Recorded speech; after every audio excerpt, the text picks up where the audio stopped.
Hello everyone at welcome po sa aking channel. This is Coach Jarret and today is April 21, 2021. Huwag niyo pong kalimutan to subscribe to my channel. Meron po tayong subscribe button dyan sa baba. Also mga kaibigan, huwag niyo rin po kalimutan mag-notification bell para nasabihan po kayo pag meron ng mga bagong uploads. At the same time po, huwag niyo rin po kalimutan yung ating like and share para nalaman din ng mundo kung ano yung pinag-uusapan natin dito mga kaibigan. Malaki pong tulong sa akin, no? Yung ating pag-share ng mga replays, no? Meron po tayong mga replays, mga uploads po natin. Paki-share po siya sa inyong mga kaibigan, kamag-anak, mga minamahal sa buhay, boyfriend, girlfriend, etc. etc. Para malaman din nila kung ano yung mga pinag-uusapan natin dito sa ating channel. As usual, tayo po ay mag-shoutout sa ating business partner na si Wonderfully Made. Okay, si Wonderfully Made po ay isang online business na nakatutok sa paggawa ng curated gifts o personalized gifts, mga kaibigan. Okay? For weddings, corporate events, at personalized gifts. Actually, mga kaibigan, merong umorder na may ikakasal sa panahon ng pandemya. Wow, congrats sa'yo, no? Sabi ni Wonderfully Made, I can't say I do without you. Ayan. So, personalized gift po ito. Ng mga mga ninong-ninang. Yan. So, buti na lang may ganyan. Pero syempre, meron din pang Mother's Day. Ayan, may pang Mother's Day si Wonderfully Made. Okay, marami siyang personalized gift items. Pwede po maging pangalan niya ng mommy nyo. Ayan, pwede pangalan ng mommy.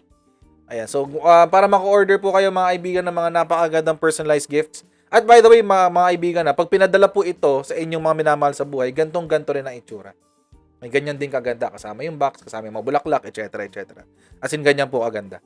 But anyway, mga kaibigan, kung gusto niyo pong umorder ng mga gifts para sa inyong mga moms, lalo ngayong Mother's Day, kontakin niyo lang po si Wonderfully Made. Okay, sa kanyang Instagram account at meron din po siyang Facebook account, mga kaibigan. Ito po yung kanyang Facebook account, si wonderfullymade.ph. Okay? Meron po siyang message nyo lang po siya dyan. At makaka-order na po kayo ng mga napakagandang regalo para sa inyong mga minamahal sa buhay. Ayan. Magpatuloy po tayo sa ating susunod na topic. Related pa rin po dito sa community pantry at sa pag-red tag daw sa organizer nito na si Ana Patricia Nun. Okay? Mga kaibigan, kanina lang, fresh na fresh, 9:36 PM. Fresh na fresh, mga kaibigan. Bago po tayo mag-umpisa at habang ako'y nanonood ng what do you call this? Talk to the people. Naglabas po ng ganitong balita. Ang CNN. Sabi po ng CNN, Binay, it's high time to review anti-communist task forces budget. Mga kaibigan, eto na naman sila, mga kaibigan. Tuwing may gagawin si Ntf-Elcac na kontra sa mga gusto nilang mangyari, tulad ni Nancy Binay, babalikan na naman nila ulit sa budget. Babalikan uli nila ang budget. Cancel culture is real. Patanggalan nilang muli ng budget. Parang ito yung sa yung sa Public Attorney's Office lab, yung lab ng Public Attorney's Office nung tinanggalan ng budget ni Angara at ni Drilon. Gantong-ganto yun, mga kaibigan. Gantong-ganto yung nangyayari. Okay, anong sabi ni Binay? Nancy Binay. Okay. Budget season is coming. I will really make sure that we'll be addressing the budget for the Ntf-Elcac. Maybe it's high time that we really review their budget. Hiyang-hiya naman kami sa'yo, Nancy Binay. Gayong meron kayong air-conditioned na babuyan. Meron kayong Binay Estate, di ba? Yung napakalaking hacienda Binay ang tawag dyan. Merong napakalaking guest house, napakalaking main house, merong farm, merong colonial England-inspired garden. Ano ba? Tapos yung air-conditioned piggery nyo. Yang hiya naman, di ba? Pag-usapan ng budget, maninita ka ng budget ng ibang departamento o ng ibang grupo. Ayun. Yung hiya naman kami sa'yo.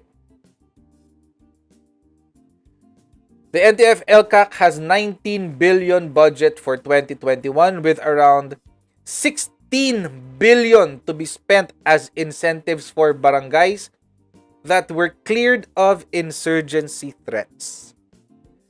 For me, we should all concentrate on how we will survive this pandemic. The priority should not be about red tagging or the communist problem. We should prioritize our response with this pandemic. How stupid can you get, Nancy Binay? Gaano pa katanga ikaw pwedeng bumaba, Nancy Binay? 52 years na yung communist problem na pinagsasasabi mo. 52 freaking years. Tapos sasabihin, parang kapag pinagsalitaan mo, parang, communist problem na yan. Dumi lang sa balikat ko yan. Itong communist problem na to, Nancy Binay, ay naging cause ng pagkawala ng mga kabataan sa kanilang mga tahanan. Yung communist problem na yan. Yung communist problem na yan ay naging malaking problema ng ating mga probinsya dahil ayaw nilang ma-develop ang ating mga probinsya. Sinusunog ang mga gumagawa ng kalsada, sinusunog ang mga truck. Ang communist problem na to, Nancy Binay, ay nagkukos ng takot sa napakaraming tao na kapag humingi sila ng pera, ay bibigyan nila sa umaabot na tumataginting na 6 billion per year. Sabi ni Ryuji Izumi, bakit di nyo inayos yan sa inaprubahan na GAA? But that's beside the point. Itong communist problem na to ang nagkukos ng ating problema sa telecommunications. Alam nyo po ba yon? Kaya ang pangit ng signal sa probinsya kung saan tayong lahat ay nandun. Ako pala nandun ako sa probinsya.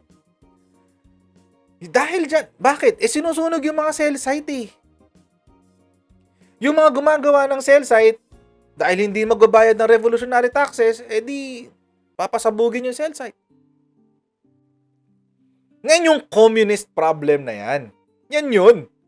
Yung pandemya na yan, 2020 lang pumasok yan. Ito, simula 1972. 1972 pa to, Nancy Binay. At problema na siya since 1972. Mas matanda ka pa nga sa akin, dapat mas alam mo yan eh.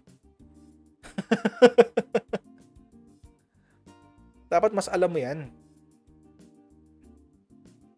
So, sabi niya, tanggalan daw ng budget. I think at the end of the day, the government, especially the national government, should realize, sabi niya, that they do have lapses. Okay, may mga pagkukulang daw ang ating gobyerno.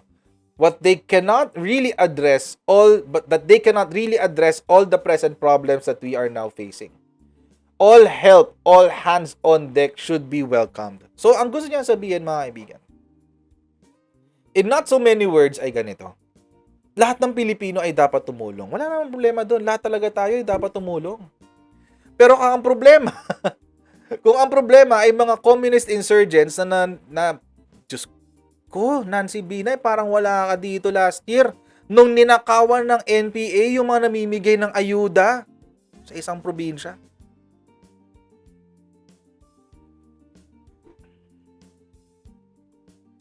Nakakahiya naman sa inyo, mga politiko kayo. Nanliligaw lang kayo ng boto, gagamitin nyo pa kami, pangsasangkalan nyo pa kami. Namimili lang kayo ng boto, gusto nyo lang iboto kayo ng mga grupo na naniniwala sa kaliwa. Gagamitin nyo pa kami pangsangkalan. Diyos ko. Hindi lang po si Nancy Binay yan sa Senado, mga kaibigan. Meron din si Joel Villanueva. Bagong tweet po to, mga kaibigan. As in fresh na fresh. Nung ni-screenshot ko to, kaka-post lang niya 1 minute ago pala. Sabi ni Joel Villanueva, isa pa to eh. Isa pa tong mamang to eh. Hindi ko ba alam ba't nasa Senado to? Oh my!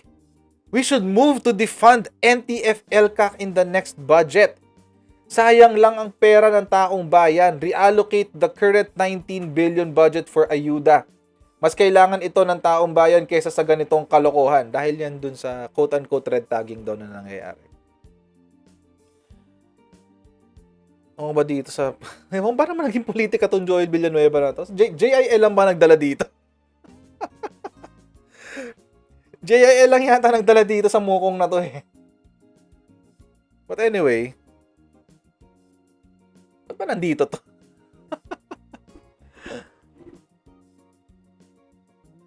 Mga kaibigan, itong mga ganitong klase ng utak, ito yung, actually mga kaibigan, no, kung makikita niyo mga post ng iba. Kasi, ako naman kasi, may mga kaibigan din akong dilawan. May mga kaibigan ako na progresibo daw mag-isip. Eh, wala yun na, ano yun. Walang problema dun. Okay. Kaibigan pa rin sila kahit paano. Pero kapag ang sinasabi nila ngayon, sabi, sayang ang budget daw sa Ntf-Elcac kung ganitong kabobo naman yung nagpapatakbo. Si General Parlade daw, ganong kabobo yung nagpapatakbo. Eh mga kaibigan, ilang taon na nasasayang ang budget ng Pilipinas kay Nancy Binay at kay Joel Villanueva? Sige nga, pasagot nga ako. Ilang taon na bang nasa Senado yung mga yan? Tapos yung tatay pa niyang congressman. Si Bac, di ba? Si Bac party list. So, itong mga to, nagpapakasasa sa budget, nagaling sa taxes natin. At mga kaibigan, hindi lang po sa personal income tax tayo nagbabayad. No? Alam niyo po ba yun? O baka hindi niyo pa po alam, mga kaibigan, sa nasa Pilipinas. Tayo po ay nagbabayad ng VAT, Value Added Tax. Salamat kay Recto. Value Added Tax. Yung Value Added Tax po, tax pa rin yun. Kahit hindi ka taxpayer, kahit hindi ka nagbabayad ng personal income tax mo, nagbabayad ka pa rin ng tax sa pamamagitan ng VAT. Diba? Lahat dito sa Pilipinas, tinatax. Kulang na lang, pati hangin eh, tax eh. Bilangin mo yung paghinga mo, tapos itatax nila. Let's go. Anyway, ilang taon na bang nasasayang ang budget natin dito kay Joel Villanueva, kay Nancy Binay, kay Grace Po, kay Drilon, kay Lacson. Ilang taon na nasasayang ang budget natin sa kanila? De Lima. Correct, si De Lima nakakulong naman eh. Ba't may budget yan?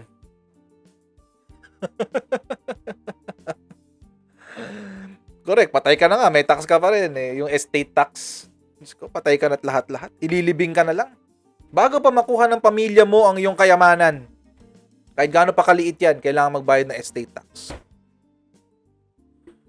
Patay na yun ha. Anyway, hindi po yun ang ating topic.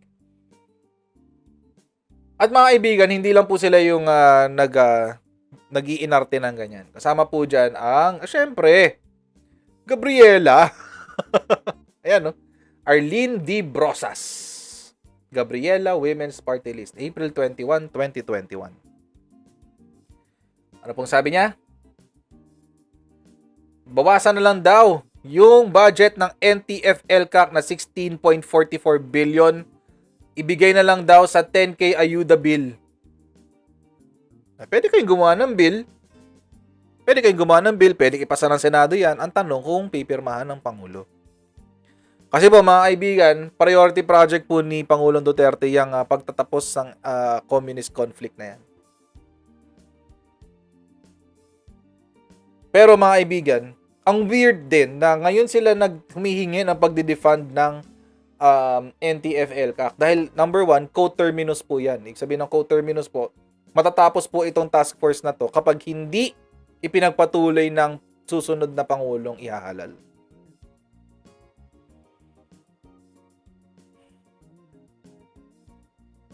Ewan ko ba kung ba't ganun? Ay nako.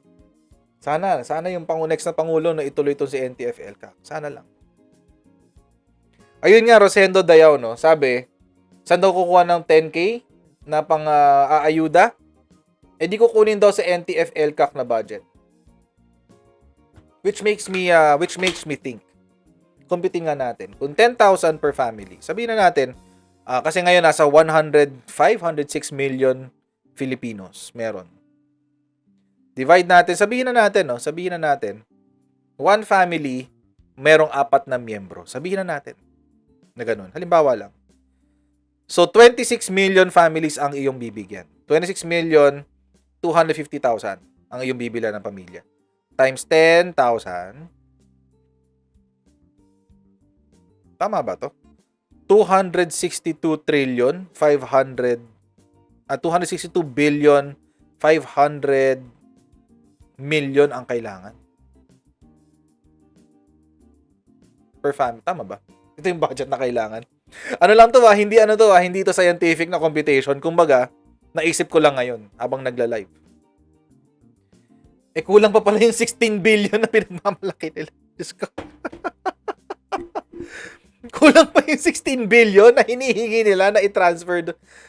Mga kaibigan, alam niyo yung kabobohan talaga dito ng Makabayan Block. Magbibigay kayo ng 10K ayuda bill. 10K ayuda bill. Parang ano lang to eh. Parang, my goodness, paano, tulad ng tanong ni, paano mo popondohan yan? Eh, maski yung 16.44 billion na budget, eh kulang pa. Kung sabihin na natin 105 million Filipinos, tapos meron kang 26 million families. Halimbawa lang yun. Ano lang to? Kwento-kwento lang to. Imposibleng mangyari sa totoong buhay ang 10K ayuda na yan. Imposibleng mangyari yan sa totoong buhay. Kwentong barbero lang to. Tapos yan ang pinopropose ng Makabayan Block sa pamamagitan ni Gabriela Women's Party. Ang weird eh. Sobrang weird mga kaibigan. Isa pa to, si Franz Castro. Si ACT teachers. Okay, ilang ulit na rin namang sinabi ng Administrasyon Duterte na kulang na raw ang pera ng gobyerno para sa mas mataas na ayuda. Mas mabuti pang ilaan na lang ang budget ng Ntf-Elcac sa mas produktibo at mas mapapakinabangan ng taong bayan na ayuda, lalo na't galing sa buwis ng mamamayan ang budget na ito ng Ntf-Elcac. Gamitin ang pondo para sa ayuda, hindi sa pandarahas at pananakot. E di para nyo na rin sabihin na, sige, di tanggalan na rin natin ang budget ang AFP. Tanggalan na rin natin ang budget ang DILG at ang PNP. Siyempre, yung PNP nasa ilalim ng DILG.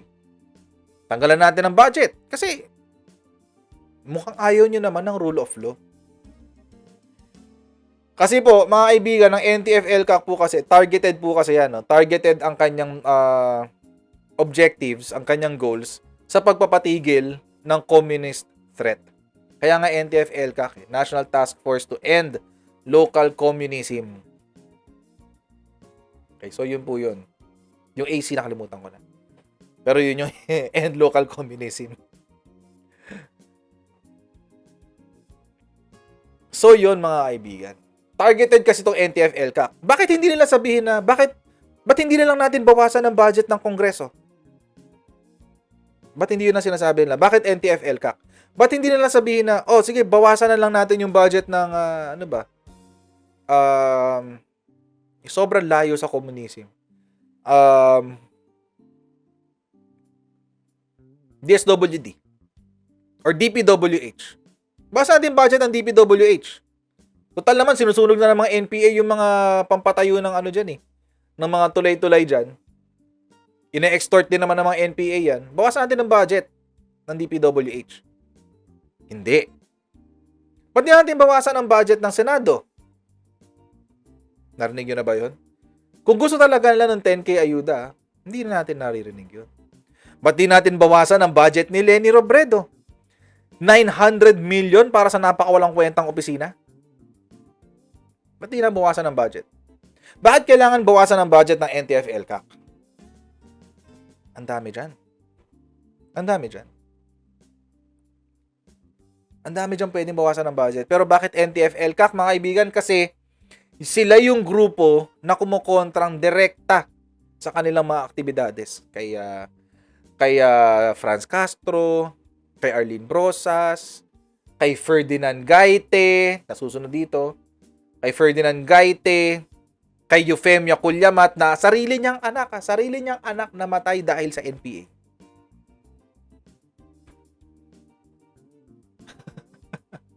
Pakawalang hiya talaga eh. Sarili niyang anak yun ha, Diyos ko, sinakripisyo na sa NPA. Sarili niyang anak. Pero ang gusto nilang mangyari, napakamalisyoso ni General Parlade, tinawag na Satan si AP noon, tanggalan ng budget ang buong Ntf-Elcac. Nung klaseng kabobohan niya.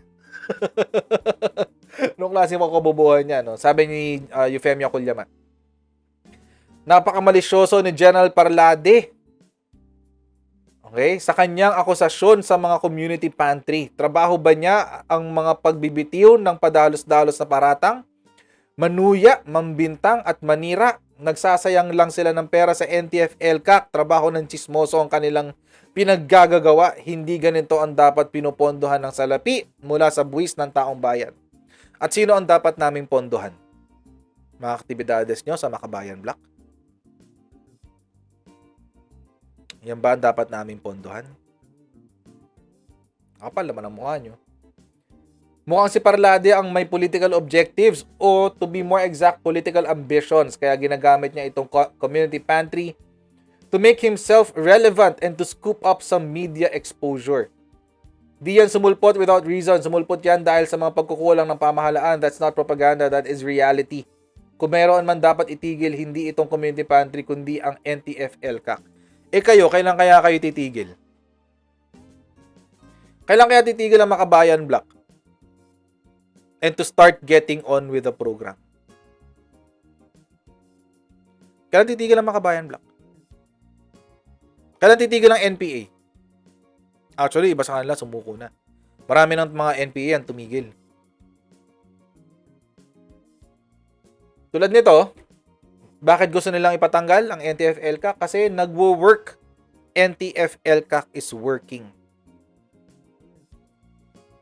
The whole of nation approach by the National Task Force to end local communist armed conflict in dealing with communist terrorist groups or CTGs was given a positive feedback by the Senate panel that recently investigated the alleged red tagging of certain military personalities, individuals, and organizations. Senado ang sabi niyan. Actually, komite ni Ping Lacson. Yan. Sabi niya, the whole of nation approach could be the most effective anti-insurgency program as evidenced by the continuous and consistent reduction of the influence and strength of the CPP, NPA, NDF despite of quote-unquote isolated blunders. Isolated blunders. Yung mga yung kay Parlade at pagre-red tag daw niya kay Lazo Soberano or pag-intimidate pala. At yung kay Parlade at ang pagre-red tag daw niya kay Angel Locsin at yung pagre-red tag daw niya sa isang reporter ng Inquirer.net, si Tech something Tupas. Okay? At ngayon itong pagre-red tag daw sa community pantry. Pero alam naman natin lahat yung totoo tungkol dyan. Alam natin lahat yung totoo tungkol dyan. So, hindi po red tagging ang isang bagay pag sinasabi mo ang katotohanan. At nasalong hindi kasi nungalingan nyo. Kasi katotohanan nga. But anyway, sobrang effective po kasi ng Ntf-Elcac. Kaya gusto po nilang i-defund o tanggalan ng trabaho at responsibilidad ang Ntf-Elcac. Example na lang po mga kaibigan. 235 NPA rebels surrendered sa Tarlac. Napakarami niyan. 235 noong March 3, 2021. Naibalita ba to ng mainstream media, ng traditional media? Napag-usapan ba ito sa The Chiefs? Hindi. Bakit? Syempre kasi kontra yon sa kanilang propaganda. Diba? Ang dami niyan, 235 mga kaibigan. Meron pa, ito recently lang, February 1. Mas recent pala yung kanina. Pero ito recently lang din. 35 NPA rebels surrender in the north. Galing naman sila ng Isabela. Ano nyo mga kaibigan, nung naalala ko, nung nagwo-workshop kami sa DENR sa saan ba to? Somewhere sa north eh. Isabela nga yata yun. Isabela. Nag-training kami, tinatrain namin yung mga leaders ng DENR. Doon kami nag-workshop sa Isabela kasi meron sila doon what do you call this? Meron silang training facility doon, may training building sila na may mga kwarto na kumpleto na lahat kasama ng mga at secure naman siya, secure naman, very secure. Ang nagtumulong po sa amin doon, nagsi-security doon, lahat nagluluto ng mga pagkain namin, naghahanda ng aming mga training room. Yan. Ang tumutulong po sa amin doon, mga kaibigan, mga rebel returnees. Nakakatuwa nga eh. Mga returnees sila, mga kaibigan. Nakakatuwa. At ngayon, mga kaibigan, mas marami pang sumusuko. Mas marami pang nagkakaroon ng na-experience sila yung buhay na hindi nagtatago sa kabundukan. Pag tinatanong mo sila tungkol dyan sa mga yan, mga kaibigan, yung kanilang buhay dati sa kabundukan, sasabihin lang nila sa inyo, nabola kasi ako. Hindi lang, sasabihin nila. Nabola kasi ako, bata pa ako noon, nakala ko ganito, ganyan. Nung na-realize ko na hindi pala ganun, sumuko na lang ako. Yun, mga kaibigan. Kaya magandang ginagawa ng Ntf-Elcac. In fact, mga kaibigan, hinanap ko po yung mga current achievements ng Ntf-Elcac. Naka-video po siya, papakita ko sa inyo. Para kayo rin mismo ang makakita kung paano nag-improve ng Ntf-Elcac ang buhay ng mga kapatid nating Pilipino sa kanayunan.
Visayas is known for its resilient people, rich culture, natural resources, and abundant geothermal power reserve.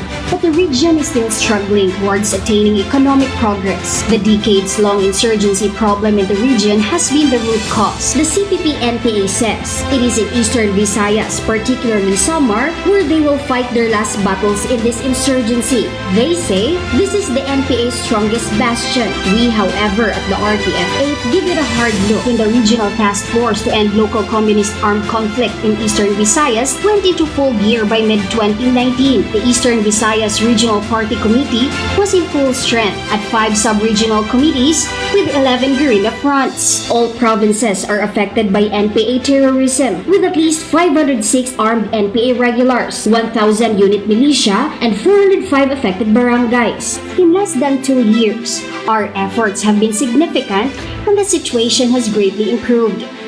Utilizing the RCSP or Retold Community Support Program, the Front Committee South Samar 2 in Samar was dismantled through the organized AFP-PNP Task Force Sabama, and Front Committee Southeast in Eastern Samar is about to fall through Task Force Sinirangan. Meanwhile, another joint task force will be organized to dismantle the Front Committee 2 in Northern Samar. With 6 guerrilla fronts already dismantled, the Eastern Visayas Regional Party Committee is reduced to only 5 guerrilla fronts. 1 guerrilla front will be dismantled by next quarter, leaving only 4 to be finished before 2022. By these achievements, Leyte, Southern Leyte, Biliran and Samar have been freed from the organized NPA insurgency. NPA terror reduced. People's trust and confidence towards the government increased. These were accomplished despite the threat of COVID-19 and other disasters. Anti-insurgency continued despite the pandemic. Border and quarantine checkpoints were established, while combat operations were made to secure the distribution of DSWD's Social Amelioration Program and relief goods. Mr. President, Leyte Island and Samar provinces are now reaping the fruits of their strong united campaign against insurgency. Cleared communities have become conflict resilient and now self-reliant from livelihood projects provided by the government, and more national government agency development projects were delivered.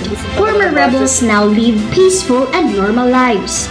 In the government's intensified campaign against communist NPA terrorists, 149 NPA terrorists were neutralized, 24 killed, 33 captured, and 198 enemy firearms seized. We were also able to neutralize 26 high-ranking NPA personalities, discover or overrun 93 NPA camps, and facilitate the surrender of 92 NPA regulars, 613 party group members, and 301 mass supporters. Redirect 9 CPP-NPA affected mass organizations and clear 173 barangays. What we have accomplished was made possible by the hard work of the RTF-8 clusters. Among these are the successful prosecution of cases against CPP-NPA that served as deterrent and strong warning to its members and supporters by the LCC. The PLADS cluster has been very active in doing retooled community support programs. The basic services and BRLEC clusters implemented projects that help alleviate the lives of our people and delivered much needed assistance to our isolated and disadvantaged barangays. Under the ECAP program, prosperity villages were established, halfway houses were constructed, assistance distributed, and livelihood grant given to former rebels. FUCBEM simultaneously engaged multi-sectoral groups to strengthen the implementation of ALCAP programs. IRM finished the construction of numerous PAMANA projects, completed roads, bridges, road openings and flood controls, and installed electricity to households in focused areas. The LPE conducted purposive mobilization of localized peace engagements with stakeholders. All of our efforts were importantly made known to the entire region by STRATCOM using its many innovations in messaging. Mr. President, these accomplishments could not be possible without the full commitment of the local chief executives in allocating a bigger share of their resources and time, which is one of the vital factors in ensuring success and accomplishment of our goals. The national government agencies in the region have quickly inculcated their roles and easily developed close teamwork that was noticed by our stakeholders. That is why they too want to give their share in the whole nation approach to end insurgency. Non-state actors are partnering with us because they see hope and want to belong. Looking back, our beloved President, we finally have a working and effective formula to ELCAC, to which the CPP-NPA cannot fight. What is more important is that the people believe that EO70 is the ultimate solution to this insurgency. Our local chief executives also believed and are leading the way. Vital also is that the projects of our regional agencies have become more focused and made a positive impact on the people. At the same time, the passage of the anti-terrorism law is a boost to ELCAC. While the COVID-19 pandemic was an added challenge, we used it to our advantage. Mr. President, your visit to Eastern Visayas is a shot in the arm of the campaign, and the entire region would like to thank you. What we need now are more development projects for the region, roads, and the inclusion of all ELCAC barangays in the barangay development programs for 2022. Now that we are in the final lap of our campaign, the RTF-8 will go all out to dismantle the 4 remaining fronts. We have a very good chance and very optimistic of ending NPA terrorism in Eastern Visayas before the year ends or early 2022 and be a living testimony of EO70's success. The CPP-NPA said, "Summer is where the last battles of this insurgency will be fought." We say, here is where the beginning of their end happens. Yan po ang accomplishments ng RTF-8, mahal na Pangulo.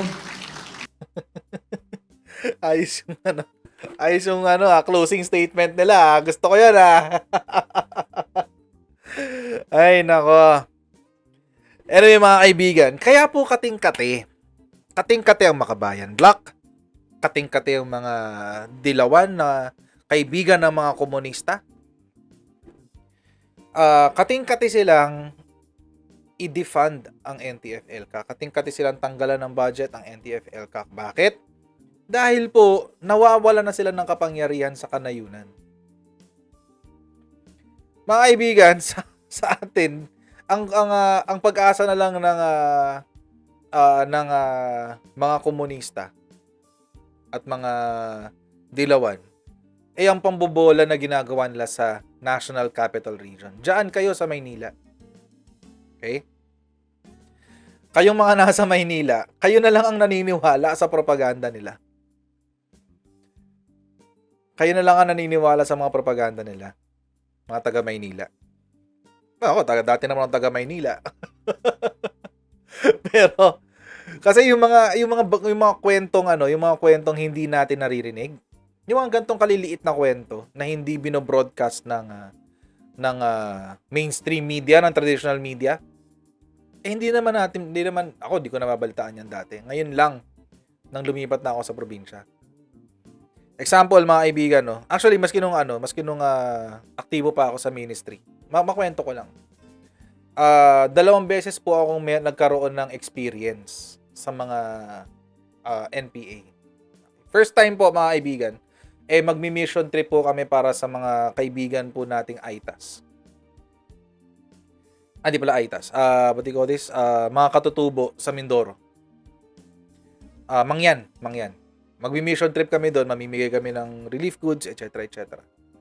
Nangharangin kami ng grupo ng mga armadong, hindi kalalakihan, halo grupong bandido na mga miyembro ng CPP-NPA doon sa lugar ng Mindoro. Kinausap yung pastor namin, tapos ang sabi, hindi na kami pinatuloy, hindi na kami tumuloy. Bakit? Kasi hinihingian kami ng revolutionary taxes. Puro kami mga bata nun. Mga bata pa kami nun. Mga paslit pa kami. Teenager pa lang ako nun. Medyo adventurous kasi ako So, buti pinayaan kaming umalis. Nakiusap yata yung pastor namin. Yun yung first time. Second time, mga kaibigan, sa Mindoro pa din. Nung kabataan ko po kasi, mga kaibigan, usong-uso po yung youth camp. Kung nakabalita na po kayo ng youth camp, ang nangyayari po dyan, kami mga kabataan ay pupunta sa isang malayong lugar, usually sa mga beach. At para po siyang retreat. Parang retreat po siya na medyo mahaba yung, di ba, usually yung retreat, mga overnight lang, 2 days. Yung youth camp namin dati, minsan umabot ng 1 week. Medyo aktibo ako nun sa ministry. So, volunteer po ako nun sa So, yung mga, every week po, bumabalik po ako ng Mindoro. Meron po kaming isang youth camp kung saan yung aming lugar, kung nasaan kami nakapirme, kinamusta ng isang grupo ng NPA din. Humihingi din ng revolutionary taxes. Mga kaibigan, mga batang paslit kami ng pera namin, di ba? So, nag-ano na lang kami.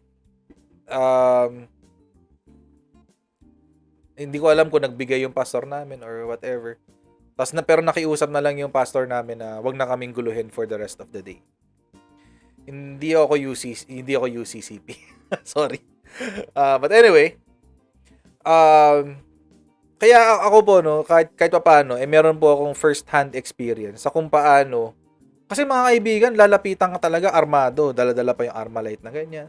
As in, nagpupunta sila doon to intimidate. That's the goal. To intimidate para magbigay ka sa kanila.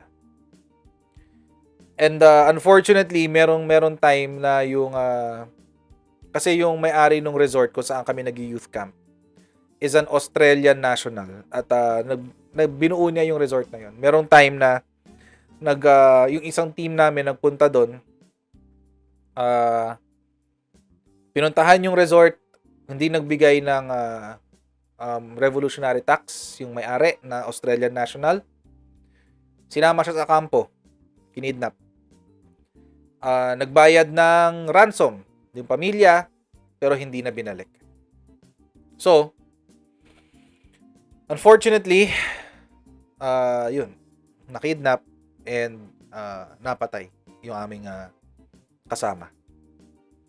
So, hindi yung itong kinukuwento ko po sa inyo ngayon, mga kaibigan, hindi po lahat ng taga Maynila ay nakaka-experience niyan. Pero yung mga nasa nayon, yung mga nasa probinsya, araw-araw nilang buhay yan. Araw-araw nilang buhay yan. Yung Makabayan Block, alam nila yan. Yung Makabayan Block, alam nila yan. Pero itong sila Nancy Binay, na lumaki sa Maynila, hindi nila alam yan. Kung ano lang, si Grace po. Hindi nila alam yan. Ito pangalan niya, si Win Gatchalian, mukhang siguro alam din niya yan.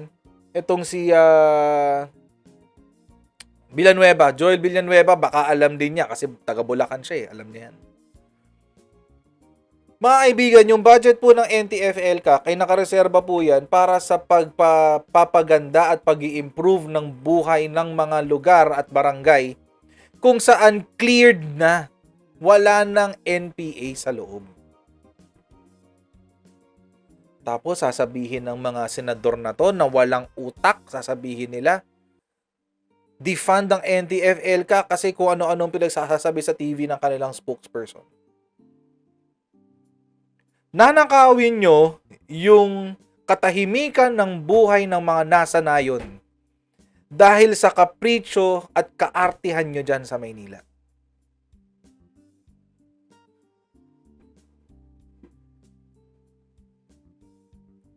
Ang kakapal na mga mukha.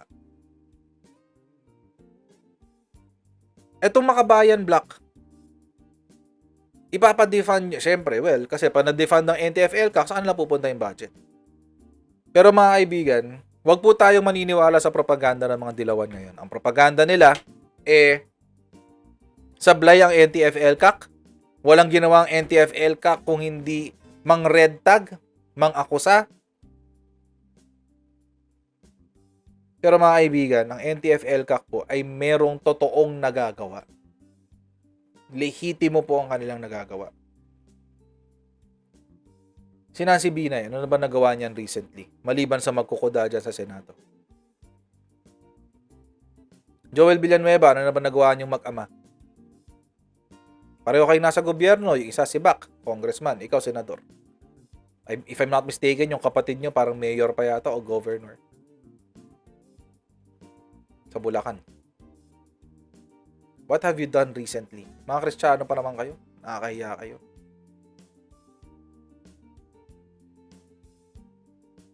Yung kapayapaan at katahimikan at pag-i-improve ng buhay ng mga kapatid natin Pilipino sa nayon, yun ang priority ng Ntf-Elcac. Hindi yung himurin ang mga tumbong yung mga politiko kayo. Buti pa sila may nagagawa.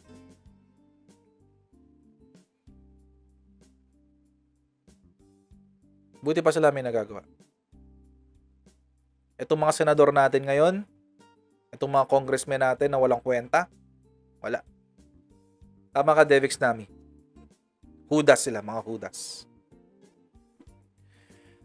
Anyway, mga kaibigan, dyan po muna tayo magtatapos ngayong araw na ito. Alauna na naman.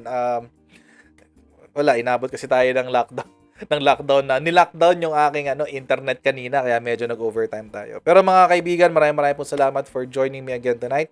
Okay lang po ba? Bukas na po tayo mag-shoutout mga kaibigan. Okay? Bukas na lang po tayo mag-shoutout mga kaibigan. At wag nyo rin pong kakalimutan na mag-like, share, and subscribe po sa aking channel. Lalong-lalo na po kung first time nyo po. Like, share, and subscribe po kayo sa aking channel. Paki-share din po yung ating mga replays mga kaibigan. Napakalaking tulong po napakalaking tulong po ng inyong pag-share ng aking mga videos sa inyong mga social media accounts. No? Paki-share po yung mga videos ko sa inyong social media accounts para po matulungan nyo po akong tumagal dito sa YouTube, mga kaibigan. At also, huwag nyo po kakalimutan, bukas po, alas 11 muli ng gabi, tayo po mag-uusap muli ng mga maiinit na balita at ito'y ating papasimplehin dito sa aking channel. Okay? So sa mga kaibigan po nating OFWs na nasa abroad, God bless your day. Sa mga nasa Pilipinas po, God bless your rest. I'll see you all tomorrow at 11 p.m. on our next Coach Jarret Live. Bye everyone. See you all tomorrow.